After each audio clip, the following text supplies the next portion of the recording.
আসসালামু আলাইকুম বন্ধুরা, আশা করি সবাই সুস্থ আছেন। বন্ধুরা, যুক্তরাষ্ট্র ইরানে পদাতিক হামলা করতে চায়, বিশেষ করে ইরানের খার্ক দ্বীপ দখল করার পরিকল্পনা রয়েছে এমনটা অভিযোগ। এজন্য বিপুল পরিমাণে সেনা সদস্য আসছে। এখন এই খার্ক দ্বীপে আক্রমণ করতে হলে কুয়েতি স্ট্র্যাটেজিকভাবে ল্যান্ডিং দেশ হিসাবে সব থেকে কাছে। কুয়েতের বিমানবন্দর এবং কুয়েতের পোর্ট ব্যবহার করে ইরানের সেই দ্বীপটিতে পৌঁছানো খুবই সহজ। আর অভিযোগ রয়েছে কুয়েতের বিমানবন্দরগুলো এই কাজে ব্যবহার হচ্ছে। আর এই জন্যই কিন্তু ইরান কুয়েতের যে বিমানবন্দর রয়েছে, কুয়েত বিমানবন্দর, সেখানে শক্তিশালী ড্রোন এবং শক্তিশালী মিসাইল হামলা করেছে। দেখুন, কুয়েত সরকারের পক্ষ থেকে স্টেটমেন্ট দিয়ে নিশ্চিত করা হয়েছে যে ইরানের পক্ষ থেকে এই হামলায় কুয়েতের বিমানবন্দরের যে রাডার সিস্টেম রয়েছে তা ক্ষতিগ্রস্ত হয়েছে। দেখুন, অত্যন্ত গুরুত্বপূর্ণ এই বিষয়টিকে কেন্দ্র করে কুয়েতের যে বেসামরিক বিমান চলাচল কর্তৃপক্ষ রয়েছে তারা তাদের স্টেটমেন্টে যেমনটা নিশ্চিত করেছে, এই হামলায় যদিও কোনো হতাহতের ঘটনা ঘটেনি, তবে এই বিমানবন্দরটির যে অবকাঠামোগত ক্ষতি রয়েছে সেটা ভালোই হয়েছে। কুয়েতের হামলার সাথে সাথে সংযুক্ত আরব আমিরাতের আবু ধাবিতে যে খলিফা ইকোনমিক জোন রয়েছে সেখানে ড্রোনের যে ধ্বংসাবশ রয়েছে সেটা পড়ে বেশ কয়েকজন আহত হয়েছে এমন খবর পাওয়া যাচ্ছে, এবং বিভিন্ন স্থাপনার সংযুক্ত আরব আমিরাতেও ক্ষতি হয়েছে। আবুধাবি মিডিয়া অফিস জানিয়েছে ওই স্থানের 3টি স্থানে অগ্নিকাণ্ডের ঘটনা ঘটেছে। এবং সংযুক্ত আরব আমিরাত এর পূর্বেই ঘোষণা দিয়েছিল ইরানের বিরুদ্ধে দীর্ঘ 9 বছর ব্যাপী যে যুদ্ধের প্রস্তুতি সেটা তাদের রয়েছে।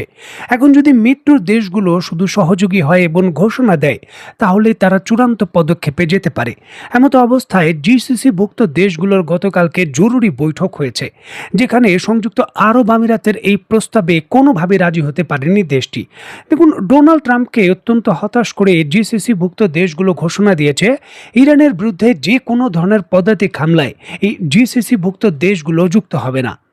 জিসিসি-ভুক্ত দেশ ওমান, সংযুক্ত আরব আমিরাত, কাতার, সৌদি আরব, কুয়েত এবং বাহরাইন এবং জর্ডান এখানে যুক্ত রয়েছে। এই দেশগুলো সরাসরি বলে দিয়েছে যে আমরা ইরানের বিরুদ্ধে যে কোনো সমাধানের যে বিষয়টা সেটা কূটনীতিক পর্যায়ে করব, কূটনীতিকভাবে আলাপ আলোচনার মাধ্যমে করব। কোনো ধরনের যুক্তরাষ্ট্রের সঙ্গে সামরিক সংঘাতে আমরা জড়াবো না, যেটা ট্রাম্পের জন্য হতাশাজনক।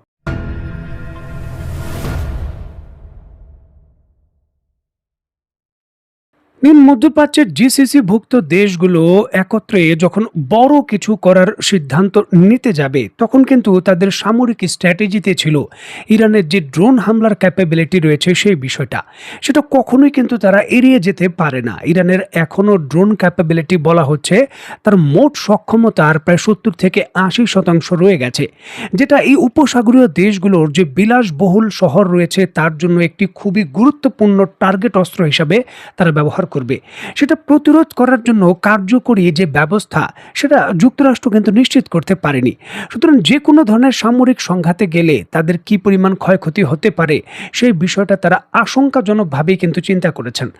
এই গুরুত্বপূর্ণ ইস্যুটিকে কেন্দ্র করে মধ্যপ্রাচ্যের দেশগুলোর অন্যতম বড় ভরসার জায়গা এবং আশার জায়গা ছিল ইউক্রেন।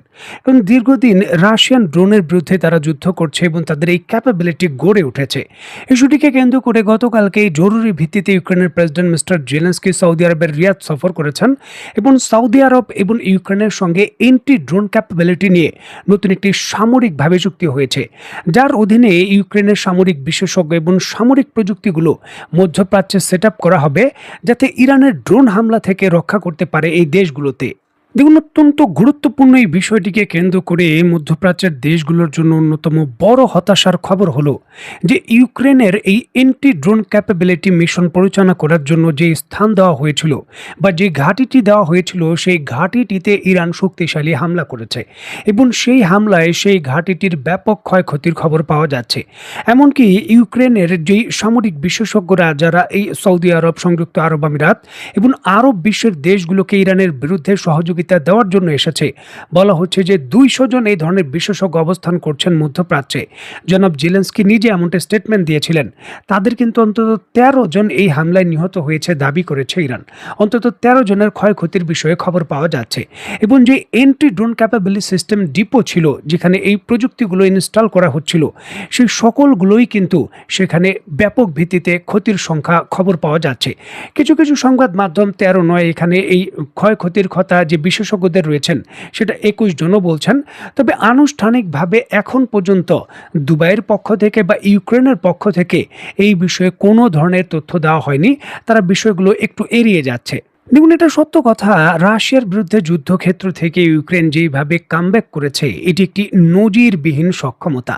কারণ সচরাচর এই ধরনের পরিস্থিতি কিন্তু পরিলক্ষিত করা যায় না। বিভিন্ন ধরনের সমরাস্ত্র আমদানিকারক দেশ থেকে এই ইউক্রেন ড্রোনের যে সিলিকন ভ্যালি রয়েছে তা হিসাবে আত্মপ্রকাশ করেছে। এবং এটাও বাস্তবতা যে এন্টি ড্রোন ক্যাপাবিলিটিতে তারা বিভিন্ন ধরনের যেই যৌক্তিক এবং বাস্তব ভিত্তিক যে অপারেশন সিস্টেম রয়েছে সেটাও তারা ডেভেলপ করেছে। তবে এই ধরনের সিস্টেম ইরানের শক্তিশালী যে মিসাইল ব্যবস্থা রয়েছে তার বিরুদ্ধে তেমন কার্যকর হবে না, সেটা আগে থেকেই পরিষ্কার ছিল।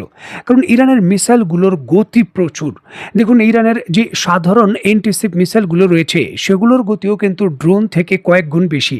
হাইপারসনিক মিসাইল বা ব্যালিস্টিক মিসাইলের কথা না হয় বাদই দিলাম।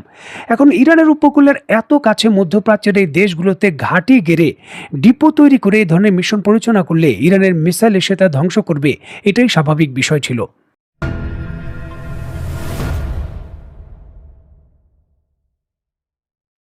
দেখুন, ইরানের বিরুদ্ধে বর্তমানে যুদ্ধরত মধ্যপ্রাচ্যের দেশগুলো পরোক্ষভাবে এবং ক্ষয়ক্ষতির যে বিষয় এবং তাদের অভ্যন্তরে হামলা সেটাও কিন্তু এই সকল দেশের ভেতরই বেশি হয়েছে। এখন ডোনাল্ড ট্রাম্প এমনটা চিন্তা করেছিলেন এবং আশায় ছিলেন হয়তো জিসিসিভুক্ত দেশগুলো এখানে যুক্ত হবে এই সামরিক পদাতিক হামলায়। তবে সেখানে কোনোভাবেই জিসিসিভুক্ত দেশগুলো যুক্ত হবে না। ন্যাটোর দিকেও কিন্তু তিনি প্রচণ্ডভাবে প্রচেষ্টা করেছিলেন। তবে ন্যাটো দেশগুলোও এই পদাতিক হামলা এবং সামরিক ইস্যুকে কেন্দ্র করে যে কোনো ধরনের সহযোগিতা করতে সরাসরি প্রত্যাখ্যান করেছে। এমতো অবস্থায় ডোনাল্ড ট্রাম্প এই ন্যাটো যে জোট রয়েছে সেটা ভেঙে দেওয়ার বা সেখান থেকে সরে আসার কিন্তু ইঙ্গিত দিলেন। অত্যন্ত গুরুত্বপূর্ণ এই বিষয়টিকে কেন্দ্র করে যুক্তরাষ্ট্রের মিয়ামিতে আয়োজিত একটি বিনিয়োগ ফোরামে বক্তব্য দেওয়ার সময় ডোনাল্ড ট্রাম্প সরাসরি জানান, ন্যাটোর সদস্য দেশগুলো যদি বিপদে যুক্তরাষ্ট্রের পাশে না থাকে তবে ওয়াশিংটনও তাদের পাশে থাকার কোনো বাধ্যবাধকতা নেই। জনাব ডোনাল্ড ট্রাম্প তার বক্তব্যে উল্লেখ করেন, গত 28শে ফেব্রুয়ারি ইরানে হামলার সিদ্ধান্তের বিষয়ে ওয়াশিংটন ইউরোপীয় মিত্রদের সঙ্গে কোনো আনুষ্ঠানিক আলোচনা করেনি। হামলার পর ন্যাটোর অনেক সদস্য দেশ এই সামরিক পদক্ষেপের বিরোধিতা করে।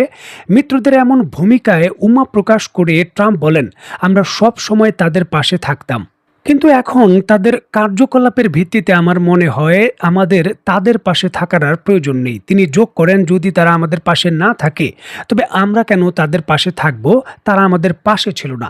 দেখুন, ন্যাটো যে ভেঙে পড়বে এবং এর কার্যকারিতা তা নিয়ে কিন্তু বহু আগেই প্রশ্ন উঠেছিল, বিশেষ করে ইরান যুদ্ধের আগেই, যখন ডোনাল্ড ট্রাম্প হঠাৎ করে গ্রিনল্যান্ড দখল করার মতো একটি স্পর্শকাতর সিদ্ধান্ত নেন এবং সরাসরি এই বিষয়টিকে কেন্দ্র করে ইউরোপের দেশগুলোর সঙ্গে উত্তেজনা বাড়ছিল। ওই সময় কিন্তু পরিষ্কার ছিল যে স্ট্র্যাটেজিকভাবে এই জোটটি কাগজে কলমে যতই বড় হোক না কেন, যুদ্ধক্ষেত্রে বাস্তবিক অর্থে একে অন্যকে সহযোগিতার জন্য কতটুকু এগিয়ে আসবে। প্রেসিডেন্ট ডোনাল্ড ট্রাম্প তার এই নতুন বক্তব্যে পুরনো অত্যন্ত জটিল এই যে সমীকরণ ছিল সেটা কিন্তু আবার উস্কে দিলেন। দেখার বিষয়ে চূড়ান্তভাবে কি হয়। তো বন্ধুরা, আজকের মতো বিদায়, নতুন কোনো ভিডিও নিয়ে আবার দেখা হবে। সেই পর্যন্ত সবাই ভালো থাকবেন, সুস্থ থাকবেন এবং বাংলাদেশকে ভালোবাসবেন। আল্লাহ হাফেজ।